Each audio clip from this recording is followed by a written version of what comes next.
물론 차들락하는 그 예고 참 좋습니다. 그는 예고에 있지 우리나라는 없어요. 그 예고에 나무 넓어가지고 생겼는데.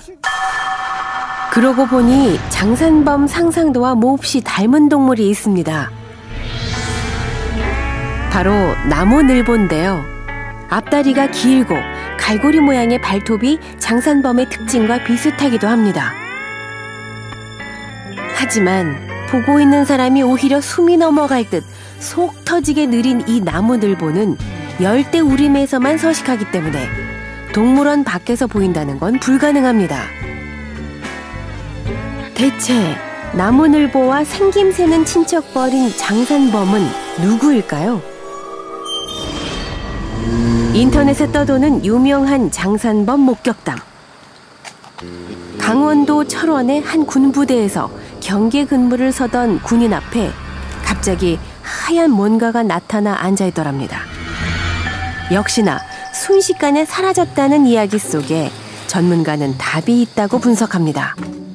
어두운 환경 속에서 작은 불빛이나 어떤 사실들을 판단할 때 아니면 어떤 한 곳을 주시하게 되면 다른 정보를 받지 못하게 되는 경우에는 그런 정보들이 그 사람의 감정이나 어떤 그 사람의 과거의 경험에 비추어서 판단하기 때문에 어떤 왜곡되거나 착각, 착시가 흔히 나타나게 됩니다. 그러고 보니 우리가 확인한 30여 개의 목격담에는 공통점이 있습니다.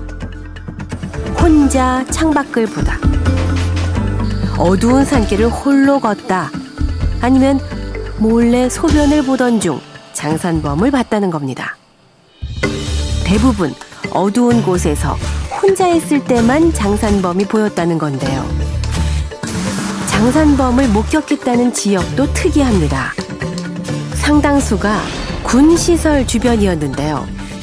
군부대가 있는 장산도 한동안 민간인의 출입이 금지됐던 곳입니다. 그러다 보니 야생동물의 수가 많았을 텐데요. 누군가 야생동물을 보고 장산범으로 착각했을 수도 있을 겁니다.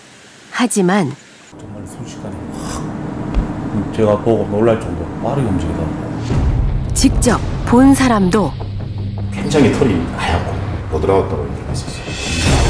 전해 들은 사람도 서로 다른 지역에서 목격한 그것의 모습은 서로 닮아 있습니다.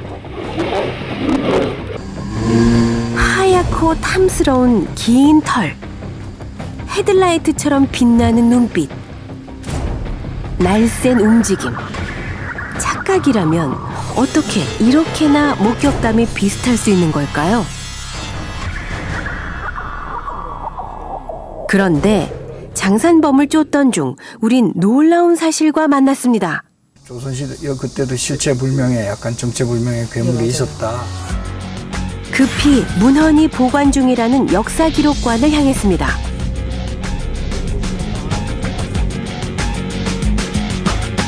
절차는 엄격했습니다. 안녕하십니까. 정리가 해제되었습니다. 찾아야 할 내용이 담긴 것은 조선시대 영조대왕 시절의 일을 기록한 영조실록이었는데요. 유네스코 세계기록유산으로 이름을 올린 국보인 만큼 고서를 보는 것은 조심스러웠습니다.